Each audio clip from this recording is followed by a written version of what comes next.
ketika Hudson Institute menjadi pemrakarsa pelepasan dolar backed by gold, dunia terdiam. Peristiwa tahun 1971 tersebut membuat dolar menjadi uang terkuat di dunia, bukan karena backed by gold atau memiliki underlying emas. Namun underlyingnya adalah hutang negara lain yang semuanya berbasis proyek, berbasis industri. Amerika melepas emas sebagai jaminan mata uang dolar. Mirip dengan tahun 1920-an hingga 30-an di Jerman sebagai negara kalah Perang Dunia Pertama dan Jepang setelah kalah Perang Dunia Kedua. Keduanya tidak punya emas untuk memprinting underlying mata uang mereka. Tapi underlyingnya pakai mesin perang bagi Jerman, dan bagi Jepang underlyingnya membangun infrastruktur perkeretaapian serta industri manufaktur. Dolar di tahun 1971 melepas jaminan atas emas adalah menggunakan MMT, Modern Monetary teorinya Michael Hudson. Sejak saat itu Amerika menjadi negara superpower pertama di dunia. Tahun 80-an hingga tahun 90-an, Michael Hudson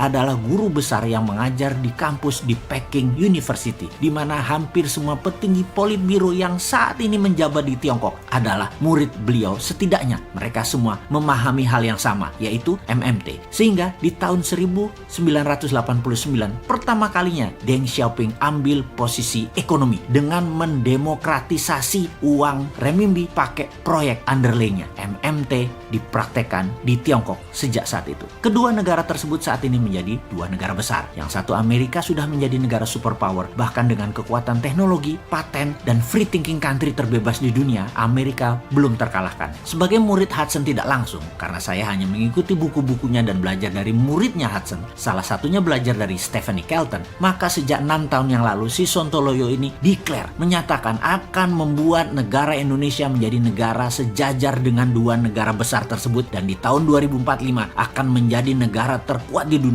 di atas dua negara tersebut. Dan alasannya apa? Alasannya Indonesia memiliki 4 hal yang Tiongkok dan Amerika tidak punya. Amerika dan Tiongkok hanya pakai MMT saja sudah jadi negara besar. Indonesia punya kekuatan lain, yaitu punya sumber daya alam bawah tanah. Itu satu poin. Kedua adalah kekuatan sumber daya alam di permukaan tanah yang subur dan memiliki air yang cukup banyak. Lalu kita punya kekuatan isi laut. Itu nomor 3. Dan terakhir, nomor 4, lokasi strategis kekuatan maritim dunia, karena laut di tengah negara Indonesia dilewati 100.000 kapal dagang internasional. Ditambah kekuatan New Economic Model atau MMT atau Mardigonomic, Indonesia pasti menggila pertumbuhannya. Gunakan 4 kekuatan asli alam Indonesia tersebut atau geoekonomi ditambah ekonomi model yang agresif, maka dalam 20 tahun ke depan Indonesia itu game changing country. Saat ini kalau masih old mind yang menjabat dengan polanya ngutang ke asing, nyekek leher rakyat dengan pajak yang tinggi, membatasi free thinking bisnis dengan aturan membelenggu karena aturannya banyak pesanan oligar, maka Indonesia tidak akan berdaulat dan tidak akan menang dengan old mind kayak begini. New mind akan membebaskan berpikir dan bertindak setiap warganya untuk hal yang produktif. New mind melihat potensi Indonesia itu besar. New mind melihat potensi SDM, sumber daya manusia Indonesia itu sangat kreatif. Namun kebijakan politik,